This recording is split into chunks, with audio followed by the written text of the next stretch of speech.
The northern lights, or aurora borealis, are a natural light display in the Earth's sky, predominantly seen in the high-latitude regions around the Arctic and Antarctic. They are caused by the collision of charged particles from the Sun with atoms in the Earth's atmosphere. These charged particles are a part of the solar wind and are made up of electrons and protons. When these particles enter the Earth's atmosphere, they are directed towards the polar regions by the planet's magnetic field.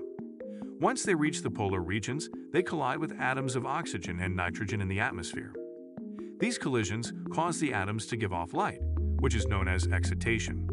The color of the light depends on the type of atom that is colliding with the charged particles and the altitude of the collision.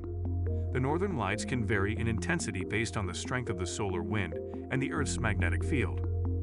If the solar wind is strong and the Earth's magnetic field is weak, more charged particles can enter the atmosphere, resulting in more intense northern lights. Thank you for watching. Please subscribe.